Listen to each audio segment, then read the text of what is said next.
Amateur Traveler is in its 20th year now, but can you imagine if I had people on the show who had never been to the destination but had just read about it or seen a movie about it? That wouldn't make any sense at all, and you wouldn't listen. We all know how important it is to receive advice from people who know a destination to get the most authentic local experience. And a great option for experiencing this is Explore Worldwide and their authentic small group adventures, led by local tour leaders, perfect for solo travelers who want to meet like minded people with a desire for adventure. I'm often an independent traveler, but two of my last three trips were with small group tours because they organize everything and it's a lot easier. If you want to recreate the tour I did to Malta, they have a Malta and Gozo Discovery Tour. I'm intrigued by one of their tours called A Taste of Sicily. The company again is Explore Worldwide, and visit exploreworldwide.com to learn more. And thanks to Explore Worldwide for sponsoring this episode of Amateur Traveler. The nights are long, the days are short, and the weather is chilly to downright cold, depending on where you are. It's a good time to slip into a Quince iconic Mongolian cashmere sweaters, which start at only $50. You can treat yourself to everyday luxury at an affordable price with Quince. If you really want to dive into luxury, you can check out their leather handbags, washable silk shirts, and European linen sheet sets. Whatever you're looking for at Quince, all the prices are 50 to 80% less than similar brands, and they do that by partnering directly with top factories and cutting out the middleman. They only work with factories that use safe, ethical, and responsible manufacturing processes. And of course, they use premium fabrics and finishes for that luxury feel in every piece. But you've already heard me rave about my Quince travel pants. Treat yourself this winter without the luxury price tag. Go to quince.com/traveler for 365-day returns plus free shipping on your order. That's QUINCE.com/traveler to get free shipping and 365-day returns. Quince.com/traveler. And thanks to Quince for sponsoring this episode of Amateur Traveler. Got my bags packed, I'm on a roll. I'm heading out there and I'm ready to go. I'm looking real good in my passport photo. Oh, no. Amateur Traveler, episode 317. Today, the Amateur Traveler talks about temples and palaces and lots of people as we return to India. Cathedral, I got to sit in one more cafe. I know that I should be heading home, but maybe not today. Welcome to the Amateur Traveler. I'm your host, Chris Christensen. What follows is an encore episode of the Amateur Traveler because this is coming out at the Christmas vacation here in 2016, but it's an episode that I enjoyed on India, and it's one of the reasons that we're actually doing an Amateur Traveler trip to India next year in 2017. So I hope you'll enjoy it again. I'd like to welcome back to the show Dave Grenewetzki, who's come to talk to us about India. Dave, welcome back to the show. Thanks, Chris. And if you don't remember Dave being on the show before, Dave did one of my favorite shows, actually, a show about Iceland. And we've had a couple of his photos from Iceland also up on the website. So it's a pleasure to have you back. Great to be here. So India, this was your first trip to India. Yeah, our next door neighbors are from India, and they've been hounding us forever to make a trip with them to India, and we finally relented. Although we only ended up spending a few days with them in India, they were pretty memorable days, and really glad that we finally followed through. And then in terms of where you went, we're going to cover an itinerary that starts in Mumbai and ends in Rajasthan. Yep, goes through Bangalore in the south, up into Rajasthan, spent some time in Delhi, and then had a little icing on the cake at the end and an Indian wedding. So a lot of fun. Excellent. So why don't you walk us through your itinerary and what you would recommend based on what you learned for an itinerary of this sort of central part of India crossing from west to east? Yeah, well, we landed first in Mumbai and went from Mumbai down south to Bangalore and spent 4 or 5 days in the Bangalore area seeing some amazing things. Then bounced back up to Mumbai just for a change of planes, then to Udaipu, then to Jaipur, out to the jungles in Ranthambore, and ended up in Delhi with the obligatory side trip to Agra to see the Taj Mahal. And then let's do that a little more slowly, because otherwise we're done. Yeah. In Mumbai, what do you recommend people see in Mumbai? What did you get a chance to see? Well, I think the amazing thing is we are super big planners and we work really hard and do all our homework and get everything ready to go. And basically, I think the rule that you need to understand in India is do your homework, but then throw the itinerary out the window because basically India sets the pace and there's nothing you can do to change the pace. I would say that we probably planned to see about twice as many places as we ended up seeing, and that was just fine because just the pace of India is part of the thrill of India. I would say the best thing to do is don't ever think about driving yourself. Get a driver everywhere. They're very inexpensive and they're basically yours for the day and they'll do anything you like. And so at India, when we landed in Mumbai, we got a night's sleep and got taken to the Gateway of India, which is a huge arch, which you've seen probably in many pictures of India, built to welcome King George and Queen Mary in the early part of last century. And from there, we were dumped from the cab, from our car, and sent off to the docks to buy tickets to go out to Elephanta Island, which is a World Heritage Site. These amazing caves that were built in the 5th to 8th century, Hindu and Buddhist caves, where they're carved huge temples out of the rock. So everything used to be one piece of rock, and now it's a cave that goes into the rock. And just an amazing place. And I think the fun part for us of the trip is because we weren't on an organized tour, we never saw another tourist basically in 3 weeks. Every place we were, it was Indian folks and us. And the Indian folks seemed to be great travelers themselves, at least within India. So there were lots of tourists, but very few non-Indian folks. So we were dumped in the middle of the masses, and literally the masses at the port gateway of India, and had to negotiate our way around. But the great news is very, very friendly people everywhere. And I think one of the real surprises is that English works very, very well in India.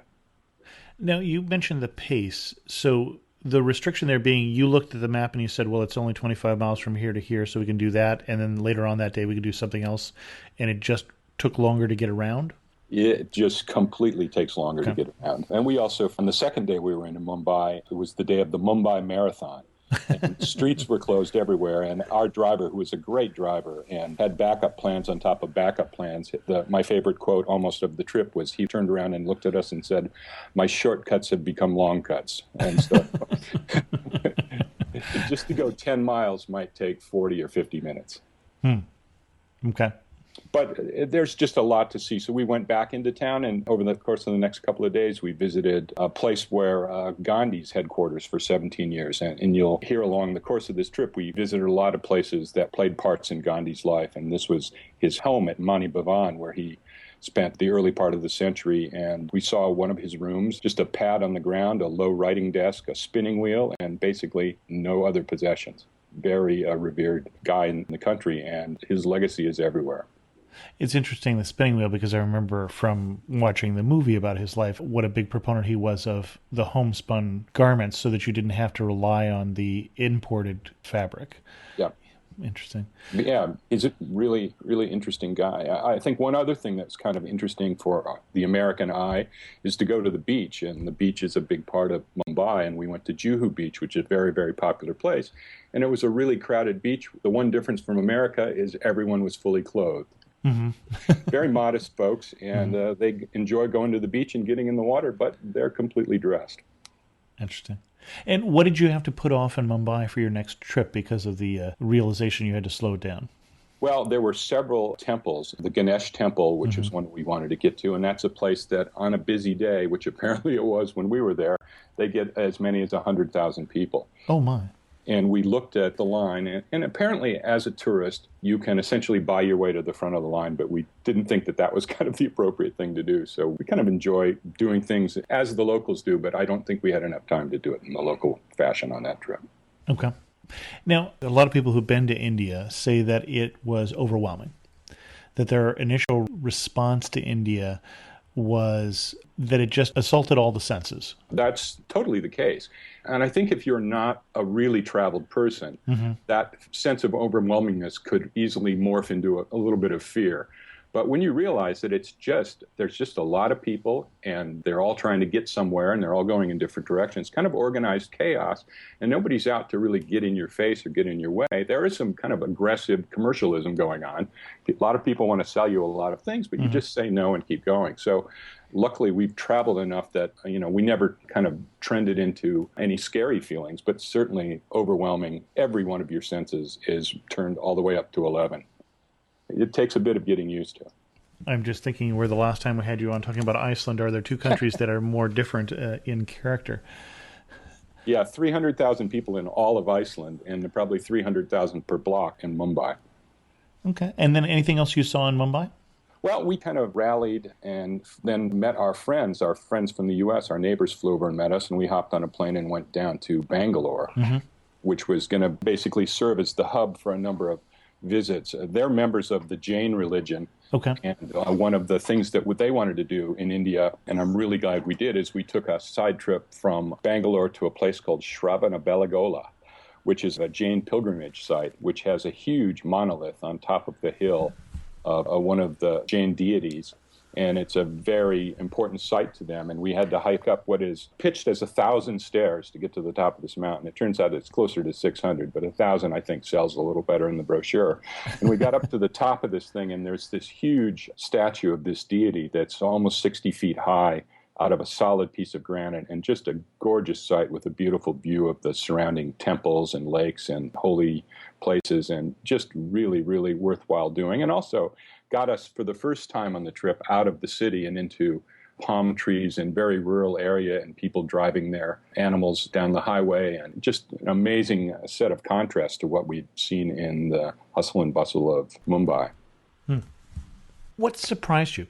I think that what surprised me is that once you get out of the cities, kind of every 30 kilometers that you drive, things change. The architecture changes, the clothing changes, the crops change, the terrain changes. It really is a land of contrast. So you have all the contrast between rich and poor, which you obviously expect, but then the urban and renewal and the new versus old. And it's just amazing to drive along and have the feeling that you're in the middle of nowhere and then come across an amazing temple that's been there for centuries, and it's kind of there without a lot of fanfare. It's the kind of place here that would have a fence around it in the ticket booth, and these are just off to the side of the road and just amazing sights to see.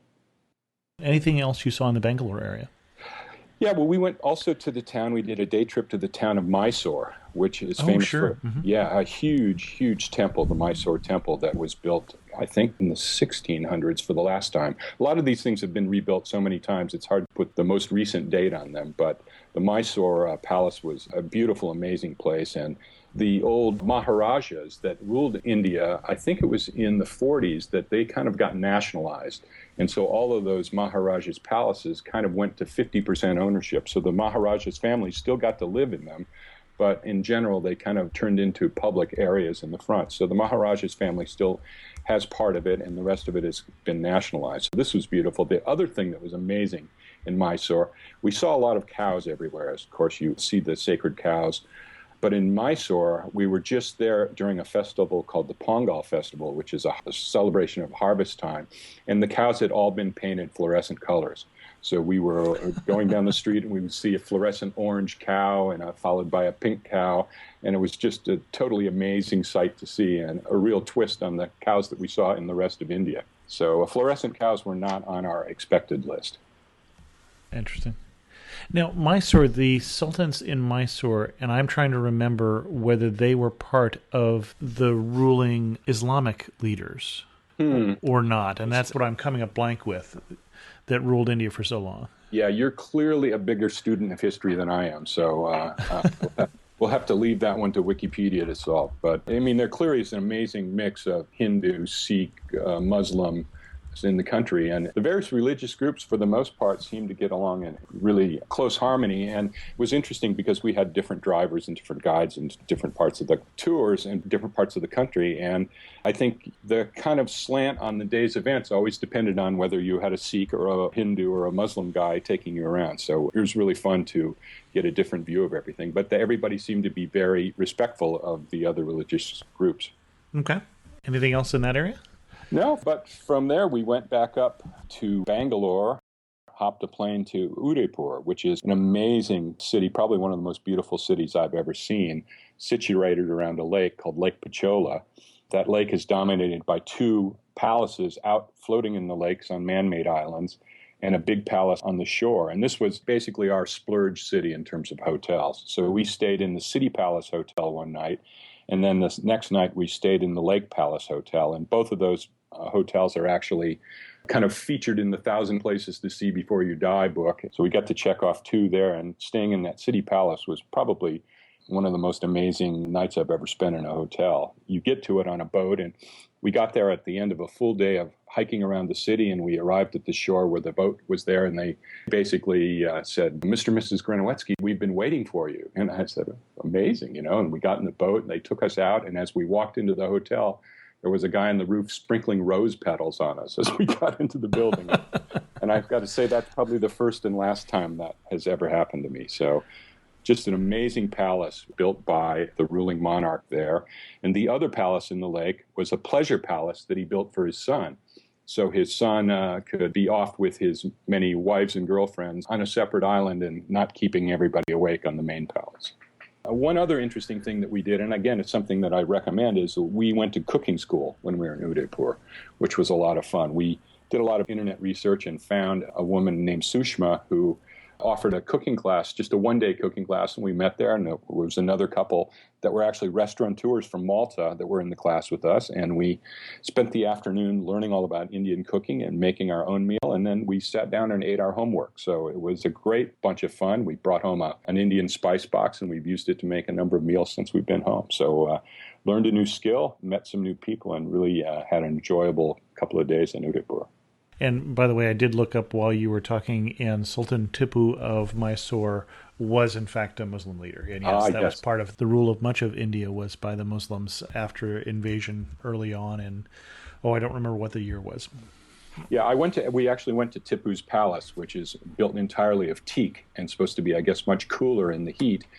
But then also Mysore Palace, as I recall now that you bring up Tipu's name, had to be rebuilt after Tipu leveled the city during, I guess, one of his many conquests. So the ebb and flow of the various leaders have caused a lot of architects to stay busy in India. So from Bangalore, we actually went to Jaipur, which is called the Pink City. The whole city was painted pink for the visit of a British monarch at one time, and it just kind of stuck. I guess they had enough pink paint in the back room that they just kept painting it that way. And again, we got another great driver, and we went outside of town to a place called the Amber Fort, and that's where we started to really feel some of the aspects of India that everybody expects. We saw our first snake charmers, which was pretty interesting, just on the side of the road. Everybody there is willing to perform for a handful of rupees. And, of course, when you're from the States and you see a snake charmer, it's definitely time to pull over, and which we did.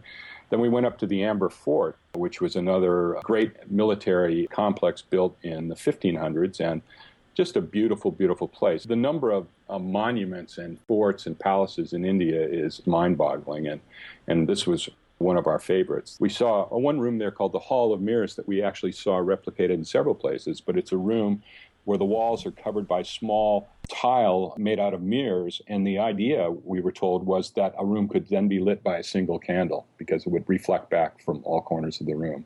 So very clever engineering going on in there. And again, back in Jaipur, we saw a number of other indications of early scientific advancement in the Indian subcontinent. We visited a place called Jantar Mantar, which is an observatory with huge outdoor instruments for plotting the planets, the stars, and the sun.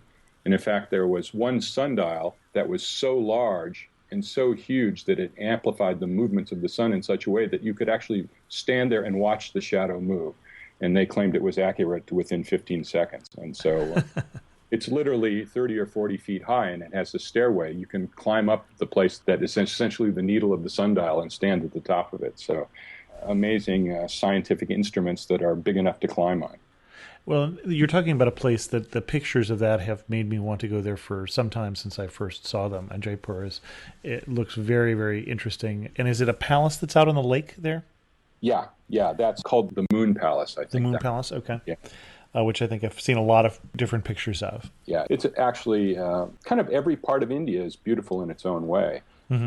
And when we left Udaipur, we hopped on a train and went to an old Maharaja's hunting ground, which is now called Ranthambore National Park. And we spent 2 days there taking what they call jeep safaris. So we'd hop in a jeep and head out into the jungle And the amazing thing there is that there are just tigers running wild there. Within this national park, there are, I think, 17 villages where people still live and people are hiking to and fro, and there are tigers everywhere. But we took solace in that our Jeep driver told us that only 3 people were eaten last year and none were tourists, so we should feel very safe.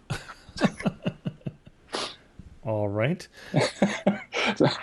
Well, it worked for me. I had to have something to keep me locked in my open Jeep. So, Oh, that's right. I hadn't thought about a Jeep would be open. Okay. Now, one thing I was curious, though, as I was looking at Jaipur and I was looking at, I think it was the Wikipedia page, and I saw their climate data. We're talking about a fairly warm area. What time of the year were you there?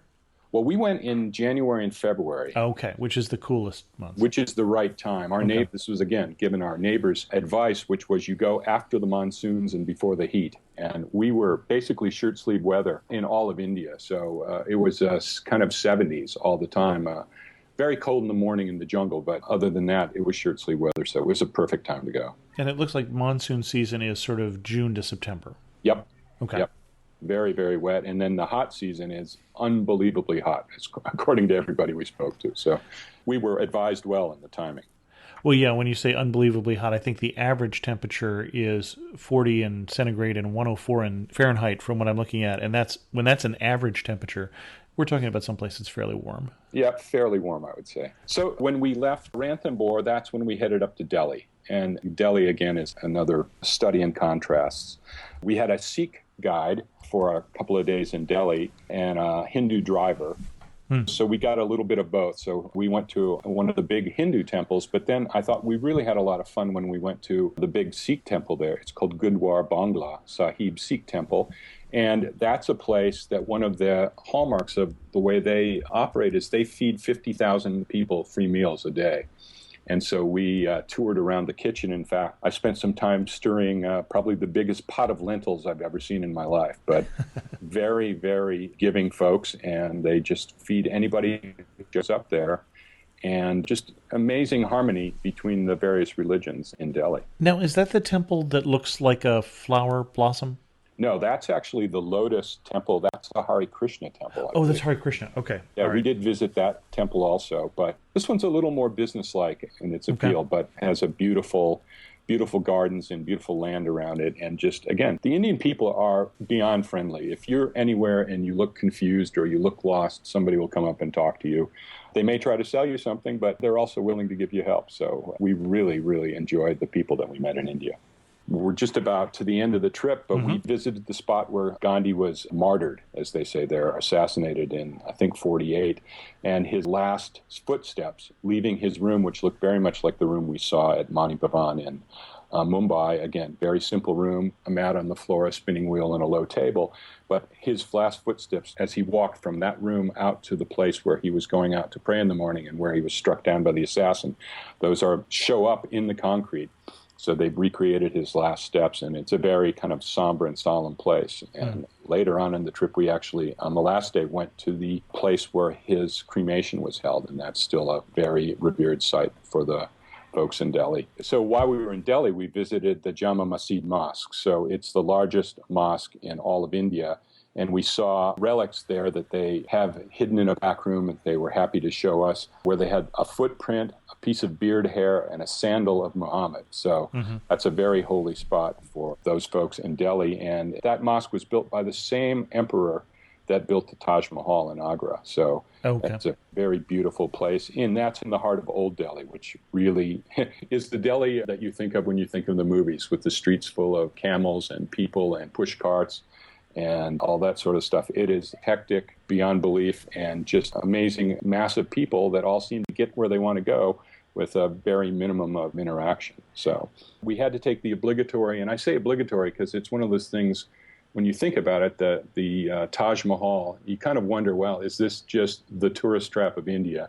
And the answer is, it is probably one of the most amazing places I've ever seen. We had a moment of panic because we had a train booked. We went to the station and they told us that because we hadn't checked in 24 hours in advance, the seats were gone. And so we actually called our driver and came back and picked us up and ended up driving 4 hours to the Taj Mahal and spending the day there at the Taj Mahal and at the Agra Fort, which was across the river from the Taj Mahal, and we're just totally enchanted by just the beauty of the place. It is the symbol of India for a really good reason. It is one of the most beautiful places you'll ever see in your life. Mm-hmm. And probably the whole thing built as a tomb. Yeah, it was built as a tomb, a mausoleum for Shah Jahan's third wife. I was going to say favorite wife. I didn't remember the number, but... Yeah, apparently a third and favorite. Yeah, and the story we were told when we were over across the river at the Agra Fort was that he had planned to build a matching one across the river that was going to be entirely black. And basically his sons had said, that's enough. You got to leave us some money. And so he was actually imprisoned in the Agra Fort in a room that faced the Taj Mahal for the rest of his days. And the local nickname for it is the Taj Mahal, because he was forced to sit there and stare at the Taj Mahal, kind of imprisoned by his own family. So that's the story we were told, and it kind of brings a little somber note to this monument to love that he built. The last quick thing is that we met up again with our neighbors, and we went up to Chandigarh, which is a bit north of Delhi, for a wedding. And this was a wedding that's kind of beyond all weddings that I've ever been to. There were 4,000 guests at the wedding, and just the most amazing spread of food that I've ever seen. As I looked at the buffet line there were probably 200 stations, and I kind of thought, this is what the Bellagio Hotel would look like if Steve Wynn had any money. And just unbelievable, hundreds and hundreds of stations, thousands of guests. And again, it was really interesting for us because we were the only non-Indian folks at the wedding by virtue of being friends of the bride and groom's family, and just had the time of our life and saw something that was akin to a major spectacle, but a lot of fun and great people, and everybody had a great time and ate well. Now, before we started recording, you said your first trip to India, but not your last.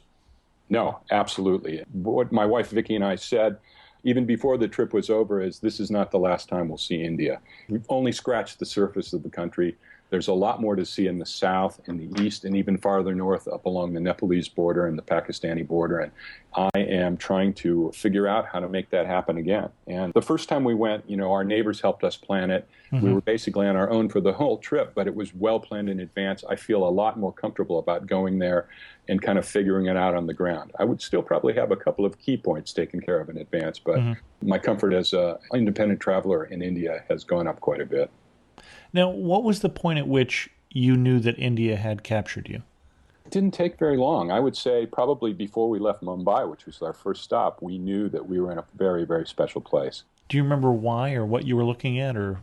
Well, I just think the fact that we were in a place where we take a boat from an arch built for the King and Queen of England in the early 1900s out to 5th century temples carved into rocks 6 miles offshore on an island.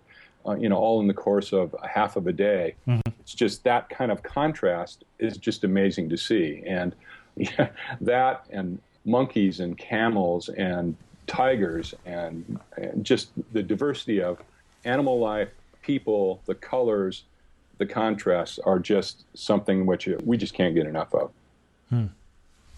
In terms of locals you met, who left the biggest impression on you? I think the guy that we think of most fondly is a guy named Roddy, who was our driver for the time we were in Delhi. We really felt like we ended up getting to know him and his family. He brought us pictures of his kids. He wanted to know all about our kids. He, at the end of the trip, took us out for tea and introduced us to a bunch of his friends, and we exchanged cards. Very good guy, very good driver, and just a guy that would literally give you the shirt off his back. He's the guy that came and rescued us at the train station when we were booted from the train to Agra, and got out of bed and came up and drove us 4 hours down to the Taj Mahal, waited for us and drove us back. And that's the kind of friendly people that you meet all over India. But we got to spend 3 or 4 days with him and really came away with a friend. And of all the days there, which was the best day? I think it was probably in Udaipur when we woke up in the city palace. We explored the city. We took a cooking lesson. I went to a tailor and had 3 shirts made between dinner and sundown, hopped on a boat and had rose petals dropped on us as we checked into one of the original rooms in the Lake Palace. It doesn't get any better than that. And how much did you pay for the shirts? I think it was about $5 a piece. And it was the most amazing thing. He was using a treadle sewing machine, so he's running it with his... Right. Uh-huh. He measured me up. He wrote all the things on his hand, the measurements. He never made a pattern. We just sat there and watched. The scissors were flying, the thread was flying, and It was performance art. yeah, it was performance art, and everything fit perfectly. So I think I got 3 shirts there for a total of probably $10 or $12. Oh, interesting. One warning you would give about India. Well, I think you have to be careful what you eat in India. Pretty much everybody that we talked to that went to India had a few days of Deli belly. yeah, frequent trips to the Thunder Bucket, as we heard it called.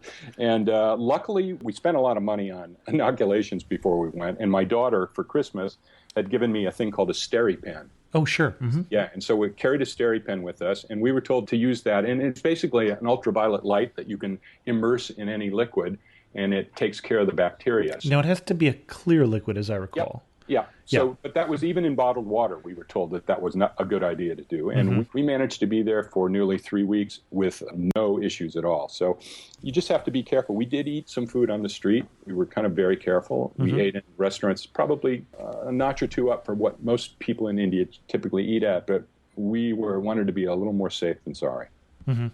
Now that you've been there, what do you wish you had known before you went? Probably what I mentioned to you very early on, which is itineraries are kind of useless. Just be prepared to call audibles. I mean, every day, when I look back, getting ready to talk to you about this trip, when I look back at what we had planned and what we did, it looks like 2 different lists entirely. And so the trick is to have a good driver who knows the city, and you just turn yourself over to them. Say, these are the things we'd like to do, but take us where you want. And we put ourselves at the hands of our drivers, and we were really happy with the way everything worked out. But it certainly wasn't the minute-by-minute itinerary that we usually use in our kind of power traveling modes. Now, I'm curious, what did you get to because you said that to the driver that you hadn't even thought of seeing? That's interesting. We went to a place in Jaipur called the Monkey Palace, which was really interesting, which was he drove us up a side road, and we got out and we walked probably a mile or so to a palace where the chief deity was a huge monkey. So a Hindu. Yeah, but really interesting. And even if you were there on an organized tour, I doubt that anybody would go to these kind of places. We also ended up seeing something that was advertised as the oldest rock on Earth, which I'm not sure how that's verified. But when we were in Bangalore, we went to the Lalba Botanical Gardens, the centerpiece of which is a rock that they say is 3,000 million years old. So I don't know if that's a Guinness World Book of Records number, officiated number or not, but he was pretty proud of it, and we appreciated that. So they just know what works and what doesn't work. And when you plot your course in the various tour books, probably it would work if there was no traffic, but there's never no traffic. Right, sure. Well, I don't know if they have the oldest rock in the world, but as a history buff, I mean, one of the reasons that I'd like to see India is that as far as we know, the oldest cities in the world were in India. Yep. So a lot of history. Really amazing place. When did you feel closest to home, most familiar, and when did you feel furthest from home? Well, let me start with furthest from home. I think furthest from home was in an open Jeep at 6 in the morning. As tiger bait, okay. As tiger bait. And the guy reached out. He heard an animal yelp, and he said, that's a cry of distress. There's a tiger in the area. So we just pulled over, and we just sat.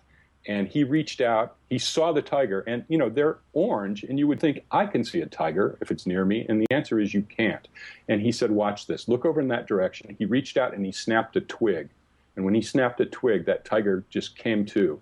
And because the snapping twig is the sound of prey walking towards the tiger, and that just got his attention. So actually going out and acting as bait for tigers is, I felt, probably as far away from the U.S. as possible. Yeah, I'm not sure that the appropriate thing to do is make sound like prey, but, you know, that's just me. Okay. Yeah, and I was thinking, because I knew the question was going to come as to when did you feel closest to home, and the answer is basically never. There's no calibration point that matches up with anything that's been in my experience. I've traveled all over the world and been to a lot of cultures with hustle and bustle, but nothing compares to this. And it's nothing like the U.S., and that's probably the reason we like it so much. Interesting. One thing that makes you laugh and say only in India. I think that the one thing is when you're in the traffic, first of all, for the first 2 days when you're driving in a car, your number one, the fight-flight mode is in full effect because it looks like you're in an imminent head-on collision nearly every 5 seconds. And when you get up to a traffic light, or what passes for a traffic light, everybody just widens out. Oh, sure. Yeah, I've seen that before. Okay. You're feeling like you're at the starting gate with horses, cattle, camels, possibly elephants, definitely those little tuk-tuk taxis and a couple of cars. And it's when the light changes, you're just in a race. But so you used to be on a 4-lane highway, and as people stop for the light, it's a 12-lane, 15, 16-lane. Yeah, okay. Absolutely. And but the funny thing is that on like day 3 or 4, we stopped flinching. It's amazing that you can actually get used to impending doom. And the drivers, what they told us was the 3 things you need in India for driving are a good horn, good brakes, and good luck. Besides your stereo pen, one thing that you would tell people to pack before they go to India? We packed a lot of travel guides, as usual, and we had 3 or 4, and we travel a lot, and our kids knew we were heading to India after Christmas, so travel guides were the gift of the year that year, and we carried several with us, and we also did a lot of cutting and pasting from various internet articles and things that we pulled together. So I think get a good idea of the things you want to do, take a good guidebook, and be prepared to change your itinerary at a moment's notice. And with the guidebooks, were there any things that you went that the guidebooks recommended and you personally wouldn't have recommended them? Yeah, there was one that was kind of fun, but not for the reasons that they expected. When we were in Mysore, there's an old quarry that's been turned into a garden. And we got there very late at night, and the big highlight of the evening is this kind of dancing water show, fountains with lights, and we got there, and it's very popular with the Indian folks, and there's a zillion people there. And as we walked in the door, a guide walked up to us and said, for $5, I'll be your guide, and his name was Babu. And Babu knew his way around that place. The dancing water show was of no interest to us, but watching him work the system was absolutely worth every penny. He snuck us through back gates. He got us chairs when everybody else was standing. He got us to the front of lines. He also took our pictures. And this man had an intimate knowledge of how to work every button on every camera in the world, and he knew how to take nighttime shots in front of dancing waters that came out great. So, but the dancing waters weren't fun, but our night with Babu was really a blast. Excellent. Before we go to wrap this up, anything else that you would want to leave people with before they take off for India? Now, I just think that if you're not a veteran traveler, this is probably not a great place to do your first world tour. It's a good place if you've been to another number of places, you're familiar with signs you can't read, you're willing to poke around. But I think first-time out-of-the-country travelers probably can go somewhere else for a first cut, or else go with an organized tour. We're kind of less organized tour people, more independent, so it worked for us. But it could be a very daunting experience for somebody that's new to this kind of hustle and bustle. Excellent. And you know the last 2 questions. Finish this sentence for me. You really know you're in India when what? Well, we knew we were in India. We talked about earlier about the traffic, but there was one thing that my wife likes to point out. When we were driving from Mysore one day, we followed an army truck that had 3 guys hanging on the back with machine guns in their laps.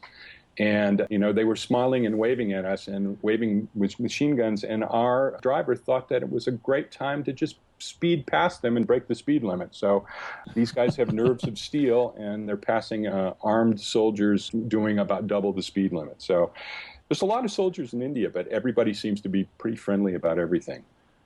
And if you had to summarize India, and this is good luck with this, in just 3 words, what 3 words would you use? Well, one of them came up earlier, which is overwhelming. It's completely overwhelming. I would say convivial, too. The people are great and fun to hang out with, and colorful. Everywhere we go, the mixes of colors and the contrast of colors made it really an exciting place to be. Excellent. Dave, thanks so much for coming back on The Amateur Traveler and telling us of your newfound love for India.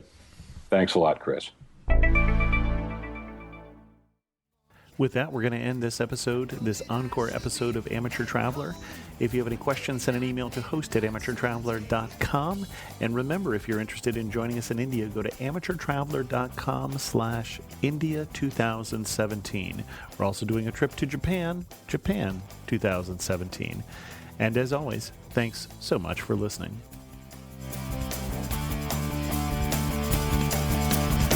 I got to see one more cathedral. I got to sit in one more